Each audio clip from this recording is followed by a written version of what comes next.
Becoming the best version of yourself is a journey.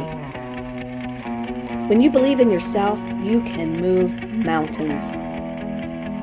Let's start your journey today at comechangeyourlife.com. All you have to do is take the first step and we will help you along the way. Are you ready? Change starts now. Become the best version of yourself. Reach for the world. Kansas City is coming. comechangeyourlife.com.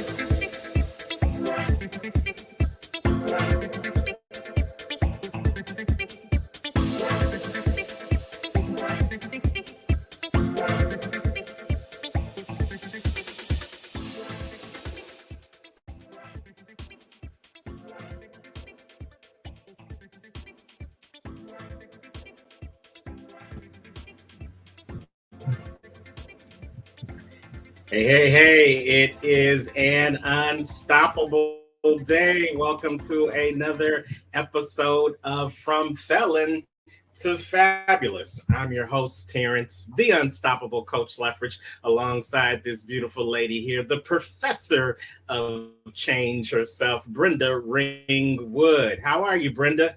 I'm fabulous. Absolutely. And she's a woman of few words. She's just going to make me speak tonight. So we thank you so much for joining us again for another episode of From Felons to Fabulous, where we know that it's all about the mindset. It's all about releasing yourself not only from your physical incarceration, but from your mental incarceration. And each and every episode, we bring an inspiring person to you to help you see that if they can do it, if they can move from felon to fabulous, then just maybe with a little bit of encouragement, with a little bit of work and a little bit of help from us, you can too. So Brenda, how have you been and what do you think about the success of the show so far? We're getting a lot of great comments, followers, people who want to be on the show. And some of the stories will just blow your mind of some of the things that they've been through and the hurdles that they've had to overcome just to find a place to live, let alone work, getting back in with their families, trying to get acclimated to a new way of life through reentry. And they tell their story of all of those challenges. And then they land it on, I did it. And this is what I'm doing now. And even though I had all of those hurdles and obstacles, I turned those obstacles into opportunity. And I'm living the life that I finally want. And that is what the show is about. Absolutely. And our guest tonight is no stranger from turning obstacles into opportunities. I've had the chance to work alongside this wonderful human being for a number of years now. She's an entrepreneur. She is a spirited, peer consultant, and she is someone who believes in the power of redemption. And she took those obstacles that landed her behind prison walls and she turned them into an opportunity to completely change her life.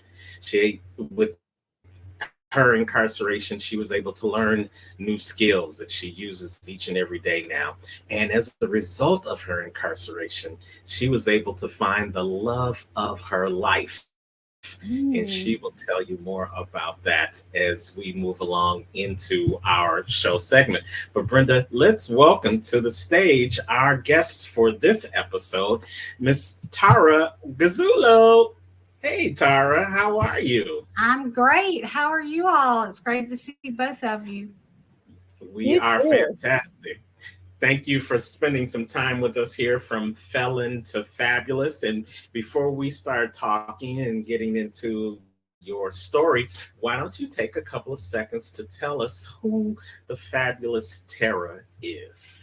Well, as you said, my name is Tara Gazzuolo. I live in Woodstock, Georgia. I am married to my husband, Dan, who we've been married for 11 years. You'll hear more about him later. And we have a sweet little puppy dog named Tinka Bell, who's also 11 years old. And yeah, I'm doing good. I'm excited about being able to share my story because I love to say, if I can do it, then so can you.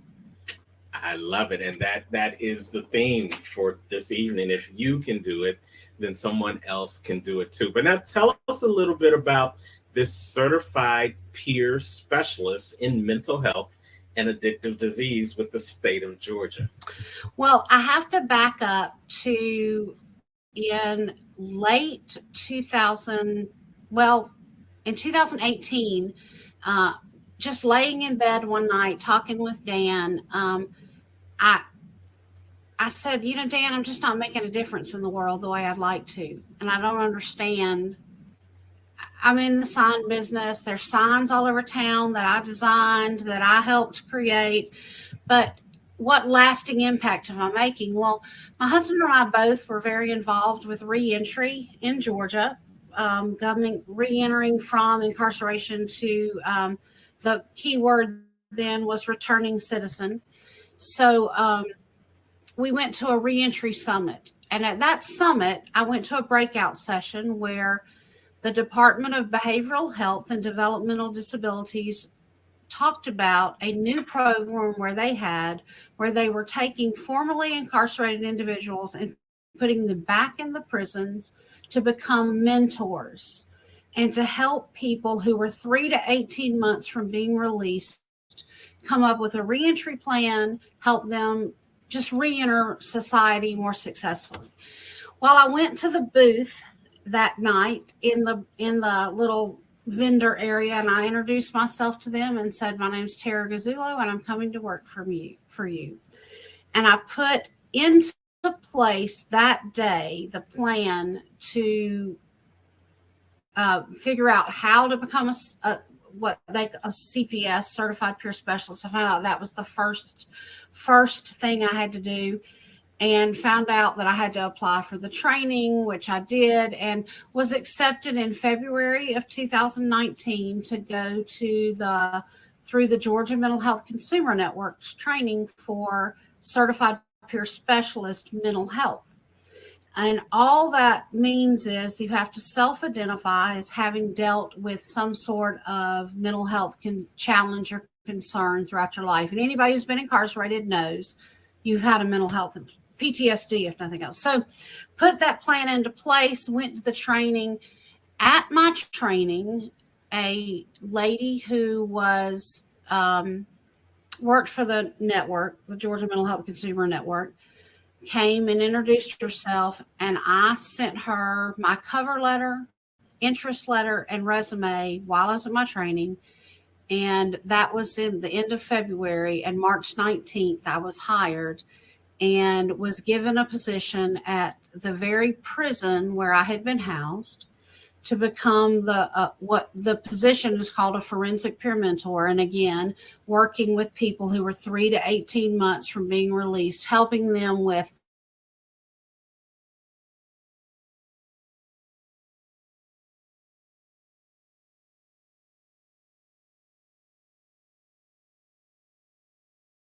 recovery skills, life skills, make the best plan so that then they get out. We do things like identify, what are you going to do on your first day out? What are you going to eat? What are you going to do for fun?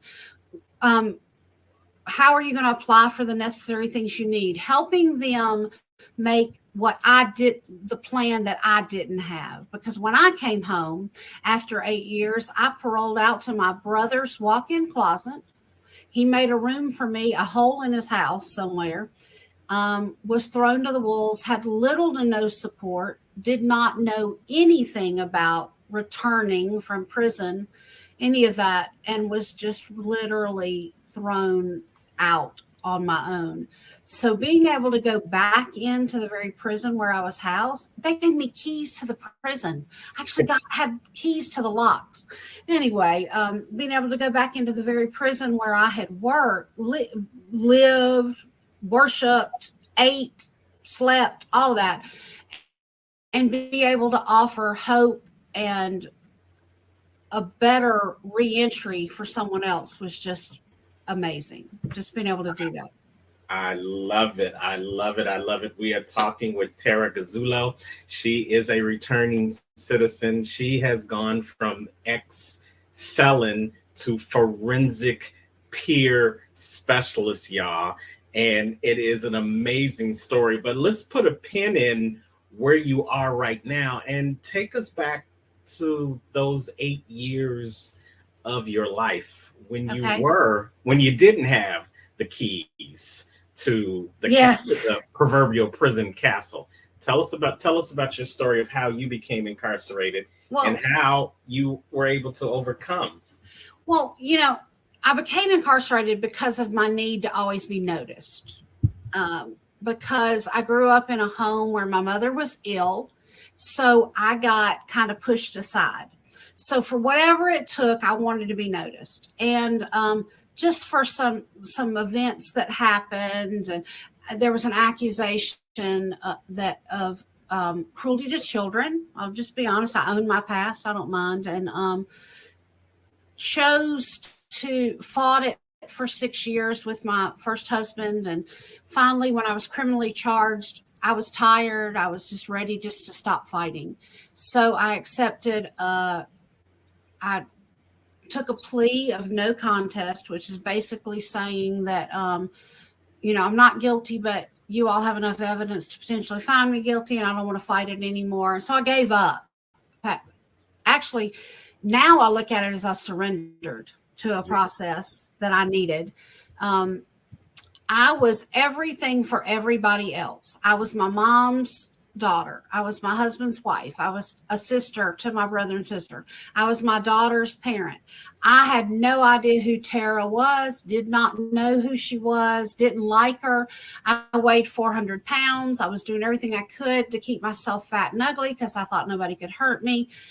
And all of a sudden, I find myself behind the walls of the diagnostic prison in Georgia, and a counselor said to me, when you go to prison, you lose your identity. And he said, Dorfman, because at the time that was my name, for the next 2 years, you don't need a phone list.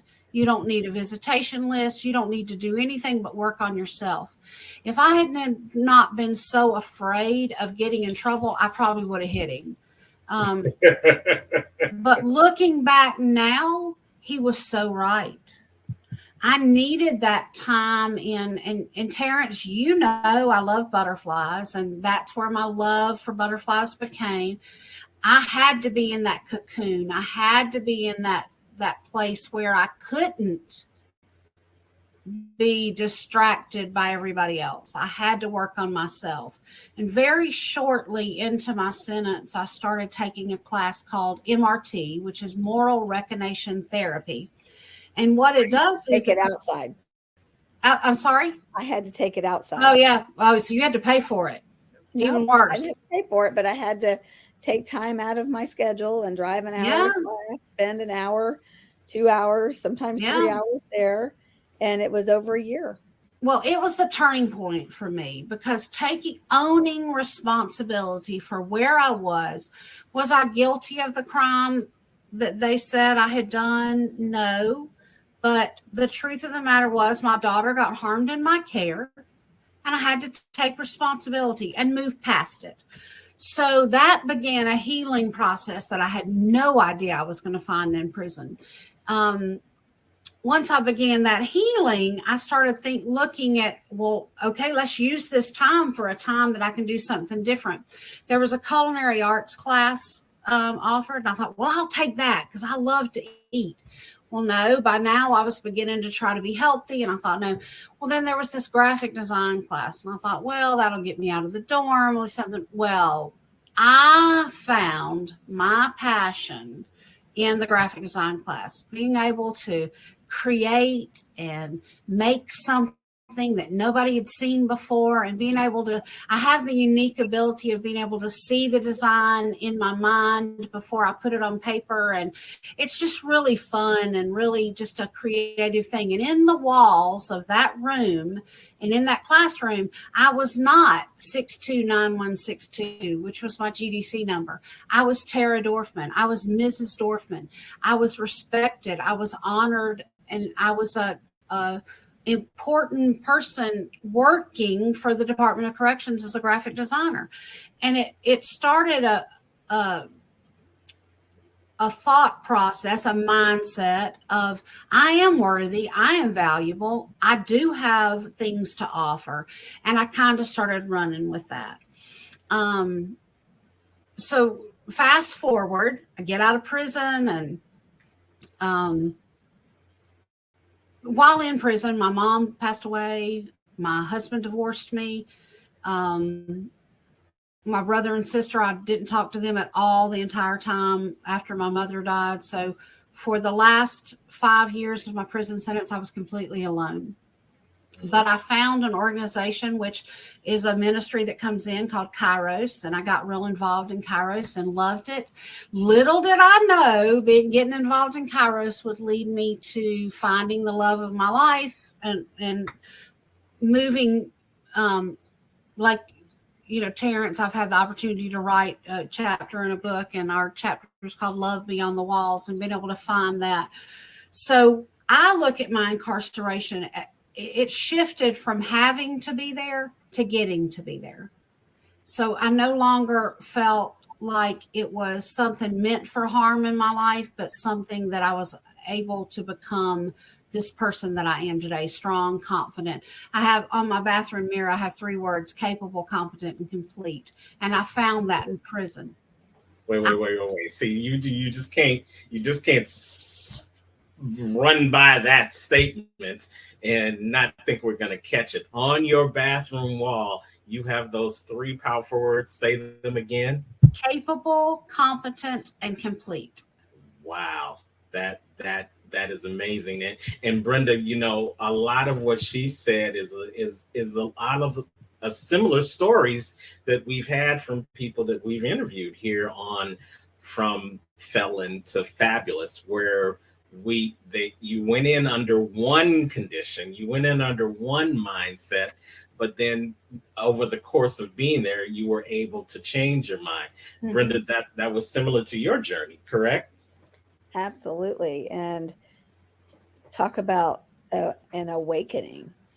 It is a completely different environment that you step into. Mm-hmm. Many don't survive it mentally. No, they don't. They don't. Hence the reason why I felt like when I wanted to become a certified peer specialist, and they said you had to self-identify with a mental health. Of course, just being incarcerated, you've dealt with anxiety, PTSD, depression, loneliness, all that stuff. So what if you had to think back to when you first went into prison? What 3 words do you think was descriptive of you then? Invisible, lost, and alone. So you went from invisible, lost, and alone to confident, competent, and what was the 3rd word? And complete. Capable, competent, and complete. Capable, competent, and complete. That's just amazing. Yeah. And what do you attribute that change to? Hard work. Talk about looking inside, recognizing my part in it, and recognizing my owning it. I had to stop being a victim and become victorious. I had to realize that nobody was out to get me. Just learning that I was okay, and learning to be okay with not being okay. Realizing that I'm okay. If it's not going to matter 20 years from now, it's not a big deal. So just one day at a time. I love it. We're talking to Tara Gazzuolo here on From felons, the fabulous Brenda. I can see you've got questions, you've got thoughts. What do you want to ask of Tara? So 8 years. How Right. much of your 8 years did you do? Did you do 65%, 85%? I did almost 90%. I had 13 months in Georgia. I had a split sentence. I had a split 12 to 8. So I served right almost 7 years. I had, and then I had 11 months on parole, and then I had 4 years on probation. So I'm completely through with my sentence. Complete. I am eligible for a pardon. I haven't filed for it yet, just because. I mean, the number one job requirement for the job that I have now is I'm a convicted felon, so it's not hurting me to have that. I voted today, Wow. so I live in Georgia, the crazy runoff. So today I was able to vote today. So being a convicted felon does not affect me job wise or that sort of stuff. But I served, like you said, almost 90% in Georgia. My crime was considered violent because it was cruelty to children, and in Georgia there's a 90% law. So, but you don't come home 1 second before you're supposed to, and you don't stay 1 second longer than you're supposed to. So there has to come a surrender that has to happen, or a contentment. You can be content and not be happy. So I had to learn to be content with where I was. I faced that too. And when I finally reached that, I was at peace in a jail cell. So Exactly. It can happen. What was your hustle? Oh, how funny. My hustle. I iron clothes. Yep. I hadn't heard that word in a long time. Iron clothes. I also, I was a rule keeper. So I didn't bring things from the dining hall, none of that stuff. I was pretty strict on myself with the rules, but I ironed clothes. So did you eat any potato logs? Oh, of course. But I haven't had a ramen noodle since I've been home, or a Cheeto. And I haven't had to cook in a trash bag or a towel either since I've been home. Or use your trash bag as a refrigerator. Exactly. I mean, your trash can as a refrigerator. Yes. Ice in your trash can, fan blowing over it, prison air conditioner. Yep. Wow. We tend to take the things at home for granted. Right. And if you've never done time, you don't really realize the things that we throw away on an everyday basis are gold in there. Yeah. When I first came home from prison, I got asked to speak to the political organization. And in Georgia, we have this stuff. We were doing a dial soap drive to try to raise enough bars of dial soap so everybody in the state of Georgia that's incarcerated would get 1 bar of dial soap. So I went out speaking, and here I was. When I say this, y'all get the picture in your mind, the blue-haired little Republican ladies. So I'll let you all get that picture in your mind of who that is. That's who I'm speaking to. And I took a bar of the blue soap, that's lye soap that you're issued. And I was telling them, I said, this is what they have in prison. And I said, I was explaining to them that when you're in prison, if you don't have someone to send you money, you don't get shampoo or conditioner unless you get indigent from the chaplain. And I said, I just want to paint this picture for you. And remember, I've got all these, and this was the Republican senior women. So it was older ladies. Mm-hmm. I said, how many of you all use a towel more than once? Well, none of them raised their hand.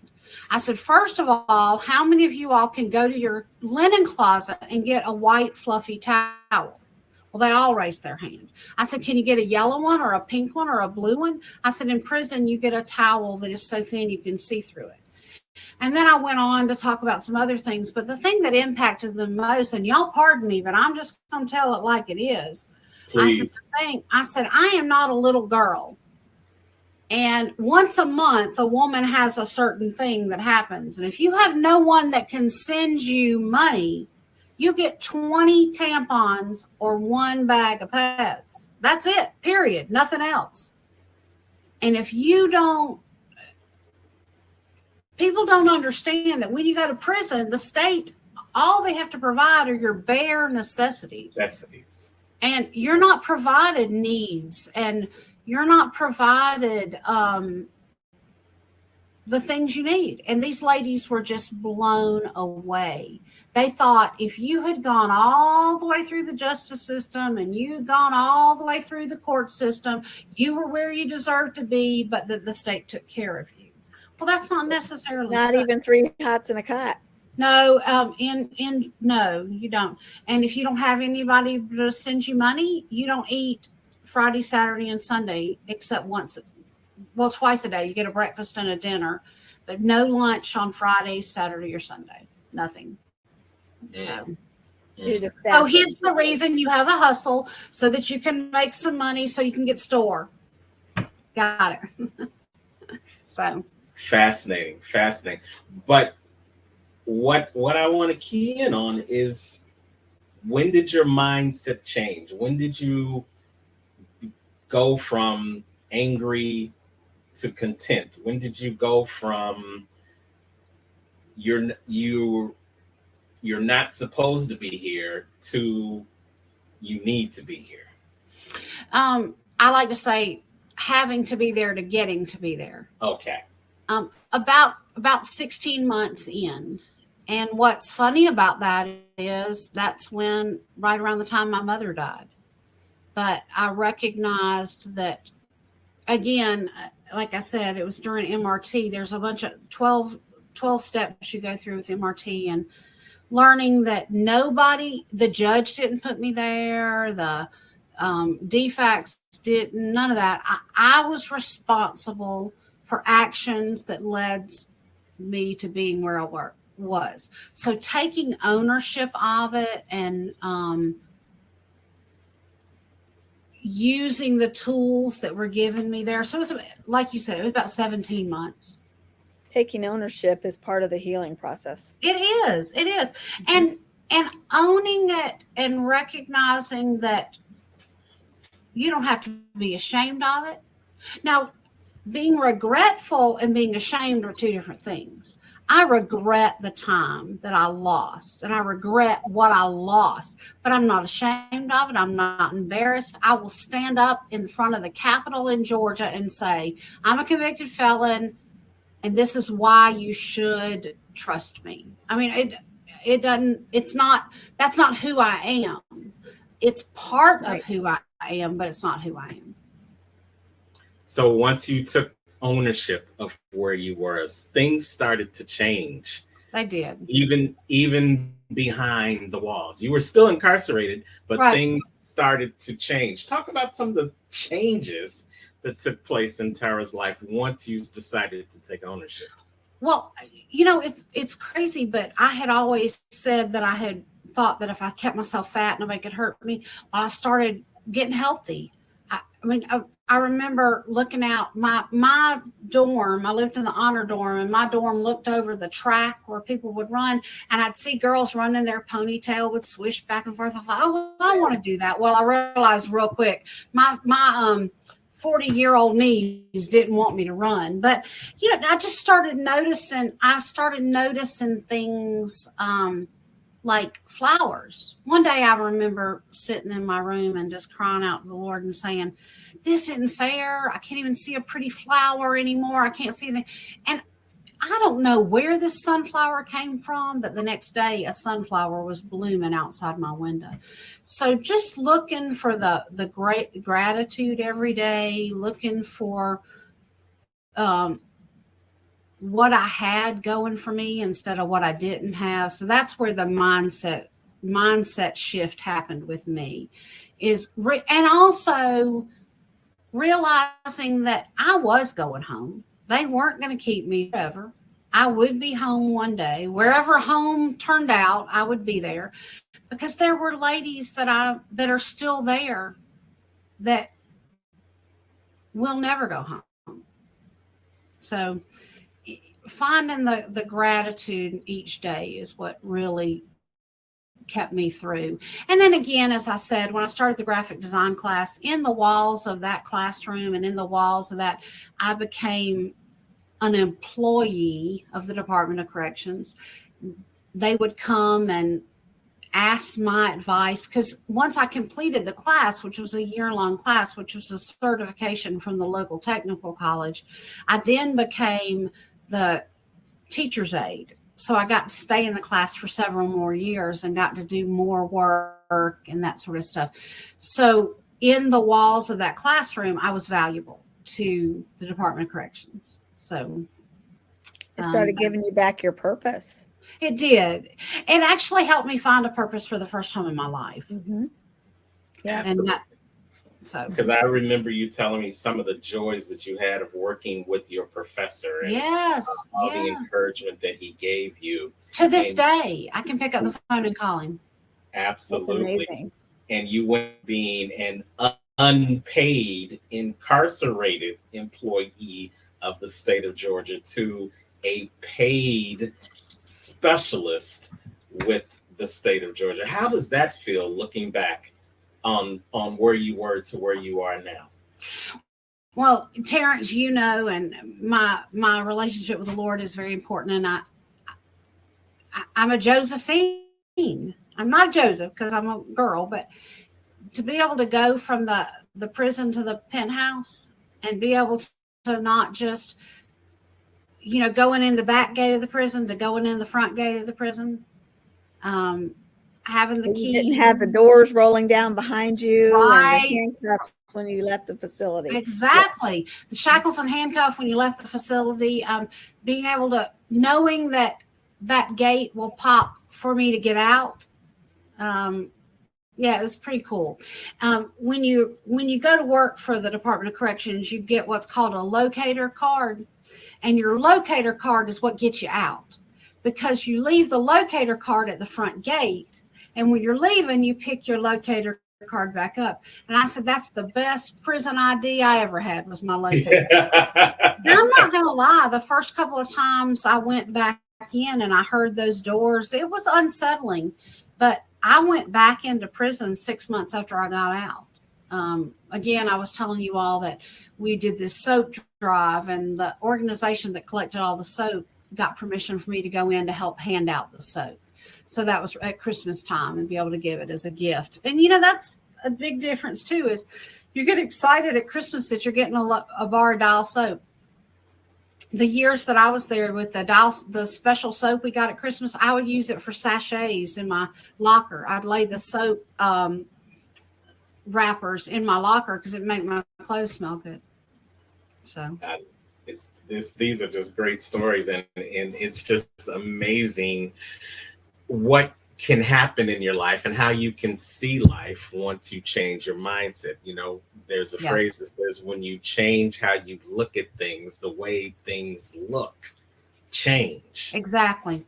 But you first had to have what you like to call your butterfly experience. So talk a little bit more about your love of butterflies and the butterfly experience that you had that's helped you become this fabulous person. Well, my mother was ill before I went to prison. She'd been sick my whole life. And she kept saying, I am going to stay alive until I see you run up the back hill to me when you get up released. And through a whole bunch of stuff, she got very ill, and she was not able to hold on. And one day I was walking to the property room. While my mother was alive, I had everything I could even imagine I would want in prison. She sent packages every month. I had money on my books, all of that. Well, the very last package she sent me had a set of puzzles in it. Well, because it was more than one puzzle, the warden said the mailroom said I couldn't have it. Well, I had to write a letter to the warden asking to have it, explain it was the last thing my mom sent me. So I'm walking to the property room to get my puzzle, which they allowed me to have. And Brenda, you'll relate to this. There's several gates you have to go through in prison to get to wherever you're going. And so I'm standing at a gate, and two counselors walk up behind me, and they said, "Oh, it is such a pretty day." And they said, "I feel like we could just stretch our arms out and just float away." And I said, "Well, yeah, but knowing my luck, I'd end up in the razor wire." And I kept walking on around, and I got convicted immediately of losing my gratefulness, all of that. And I said, "You know what? You're right, Lord. I know everything is going to work out." And about that time, a little butterfly, I said, "I know I'm going to become the butterfly you want me to be." About that time, a little yellow butterfly floated by.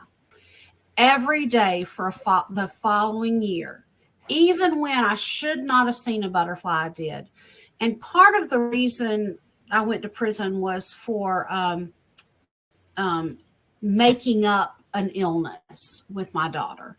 So I'm at medical one day, and I'm nervous about seeing the doctor because I thought, well, they're not going to believe me because of my history. And I said, "Lord, I do not want to see this particular doctor. Please don't let them come out and get me." And out she walks, and she had a chart held up like this, covering. And sure enough, she said, "Dorfman." And I thought, Lord, I didn't want to see her. Mm-hmm. And we get in her office, and she lays that chart down, and embossed on her lab coat was a butterfly. And I said, and everything went well. So there were so many times, literally for the next year, I saw a butterfly every day. And that's when I realized that the Lord was doing a work in my life and was allowing this time for me to be in that cocoon so that then I could get the strength to fight myself out of it. So then I'd be able to fly. Because if you cut a butterfly out of its cocoon, it can't fly and it'll die. And I realized at that moment that all I had to do was keep allowing the process to do what it's going to do. And I don't know how much you know about butterflies, but a caterpillar literally disintegrates into what a soup of cells. So the butterfly is still a little bit of the caterpillar, but it's entirely new as well. And that's what I had to do. I had to completely disintegrate. I had to completely become something new. And that's what happened. And that's where my love of butterflies and my love of metamorphosis and change happened. It sounds like you had to become less of you and allow more of him to seep in to do the work that he needed to absolutely. do. I couldn't have said it better. I love it. You guys, we are hanging out with Tara Gazzuolo here on From Felon to Fabulous. We hope you're enjoying this. We hope you are picking up what's being put down, how the mindset is so important, how the transformation is necessary, and how, if you haven't come to terms with that yet in your own time, that maybe some things you had to surrender to, which inside of your incarceration, then think about some of these great stories. Think about Tara's story. Think about Brenda's story. Think about some of the other stories from the shows you've seen that we've done, where that's important. And it's not so important because you're giving into the system. I dare say it's important because you have to give in to self, and you have to give in to that higher purpose. What do you think about that, Brenda? It's very true. The other thing is, people think you don't have to have self-discipline in prison, and that is where you learn it. Yeah. Everything's on a time schedule. Everything is locked up. Everything is very institutionalized. You don't have access to money and to the freedom to go do the things that you want to do. So you have to budget your food in your cell until you can get to the next commissary. And if you don't have the money to get to the next commissary, you've got to be very disciplined on how many times a week you wash your hair. Exactly. And you don't understand how that affects the mind when you are incarcerated. Mhm. And then you have to move past the self-discipline of making yourself get up. So you still have to keep a routine. It's not everybody has a job in prison. Right. You can also get fired from your jobs in prison. Yeah. And a lot of inmates will tend to just sleep their time away. So you've got to force yourself to not fall into that trap or into the depression, or I don't want to talk to anybody, the things that go through, especially that first year you're there. It is a huge, huge self-discipline that you have to teach yourself. Yeah. I like what you said, Brenda, and we all have a good friend, Jeff Markinet, and he always talks about instead of just counting the time, make the time count, make Right. every second count. And Tara, I'm so glad to know that you actually made the time count by getting into this class and by another great thing that happened to you behind the wall. So we talked a little bit about the class. You graduated from the class, and you graduated as what? I was at the top of my class. Is that what you were? Yeah, as a graphic designer, right? Oh, as a yeah. My actual certification was visual arts and communication design. Oof. All And right. then you came out and did that for a living. I did. Immediately, one of the cool things we did in the class was develop a business plan and figure out what you'd want. And I always thought I would name it Butterfly Graphics, GRAFIX, because I wanted to be the fix for your graphic design needs. But that kind of fell. It's still Butterfly Graphics, but it wasn't 6 months after I came home that I was doing graphics for a prison ministry team that had been instrumental in my life when I was in prison. So, I came home in 2010, and Butterfly Graphics became an official business in late 2011. So you've been out 12 years. I have. Yes, you found love. You found did. happiness. You found a career, and you are living in your purpose. I am. And, I thought my purpose was my graphic design. My graphics design led me to where I am now. And I use my graphic design every day at work, very creative with things. Now I no longer work inside the prison. I now work at what's called the Gwinnett Day Reporting Center. And it's the center where people are sentenced to our program, which is a 12-month program, and it's a drug and alcohol treatment program. So I'm able to use not only my CPS mental health, I now have my new certification of CPS addictive disease, where I work with people who are recovering from substance use disorder as well as mental health concerns. So it's really cool now to be able to do that. I feel more effective there because you don't have the constraints of the Department of Corrections. At 8:00 at night, when one of the peers I work with is struggling with wanting to use or drink, they can pick up the phone and call me. And they can use, where in the prison they can't do that. No, they can't. And drugs and alcohol still exist in prison. Oh, even yes, it's. I mean, and if you know the right people, it's even easier to get. You could get anything you wanted in prison. So, and including most of the people that I work with at the Day Reporting Center have either been incarcerated or are trying not to go to prison. So, being able to kind of bridge that gap. What's cool is I'm not really staff, but I'm kind of the bridge for them. But another cool thing that I get to do in my job is I get to go back into prisons and introduce the Forensic Peer Mentor program. I have the awesome experience on Monday to be going to another prison and being able to explain the program and what the advantage of having a Forensic Peer Mentor at their facility will do. So getting to impact the whole state of Georgia is really something cool. That's neat. absolutely huge. But we are winding down on our time. How can people get in touch with you? You can reach out to me at butterflygraphics.com. Terrence put it up there. It's Tara at butterflygraphics.com.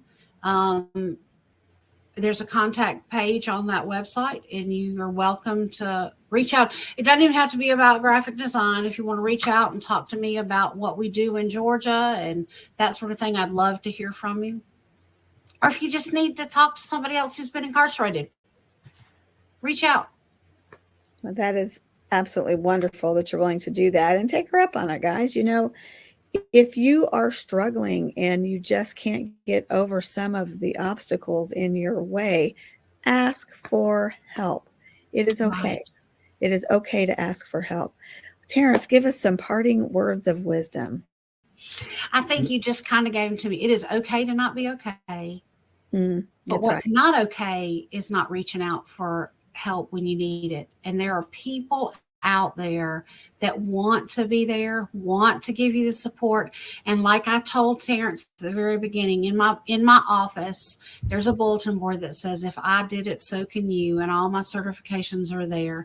And God is not a respecter of persons, and what he did for me, he'll do for anybody else. And what I would love to do is help you get to where you want to be. The biggest thing is staying stuck. All you're doing is staying stuck. Y'all know what an old, stale, stagnant pond does, right? It just breeds yuck. So Yes. it's time to get moving, because if water is moving, the yuck can't grow. Right. So keep moving forward.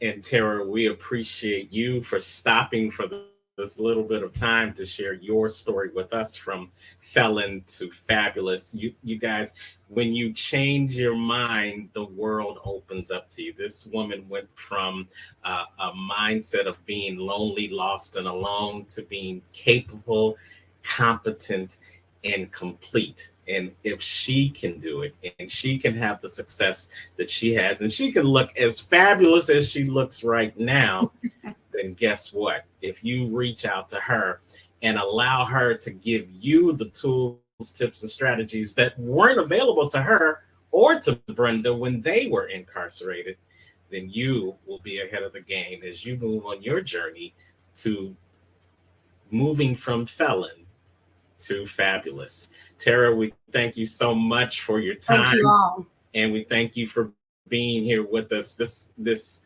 episode. Stick and stay. We're going to talk to you after the broadcast. All right. Okay. That's Tara Gazzuolo, certified peer specialist in mental health and addictive disease with the state of Georgia, with her From Felon to Fabulous story. Brenda, another great show. What do you think? Absolutely. The mind can overcome anything. You just have to want it. Absolutely. And that's why we say here, From Felon to Fabulous, it's not just a show, it's about the mindset. And hey, we want to hear your story. If you have a From Felon to Fabulous story and you're interested in being interviewed for the show, go ahead and reach out to us at the website, fromfelontofabulous.com. There's a contact form you'll find on the website. Just fill it out and we'll get in contact with you. And who knows, you might be sharing your From Felon to Fabulous story on the next episode of From Felon to Fabulous. Remember, it's about the mindset. Until next time, I'm Terrence, the Unstoppable Coach Leffridge, for Brenda Ringwood. We thank you. We appreciate you. And stay tuned for another episode of From Felon to Fabulous. Take care. Becoming the best version of yourself is a journey. When you believe in yourself, you can move mountains. Let's start your journey today at comechangeyourlife.com. All you have to do is take the first step, and we will help you along the way. Are you ready? Change starts now. Become the best version of yourself. Reach for the world. Kansas City is coming. comechangeyourlife.com. Become the best version of you. Let known influencers such as Saucony Prince and Dr. Ruben West show you how to overcome and move forward and get to the next stage of your life. You don't want to miss this, Kansas City. August 25th through the 27th, ComeChangeYourLife.com. Host Brenda Ringwood and Terrence Lethbridge bring quality speakers. Go on over to ComeChangeYourLife.com because change happens here. Welcome to Becoming the Best You, where superheroes are made. Become your own superhero. You can do it. Stop being the sidekick. You are a superhero. Show us your power. Join us today and reach for the world. Learn how at Becoming the Best You. So grab your cape, superhero, and meet us there. ComeChangeYourLife.com, August 25th through the 27th.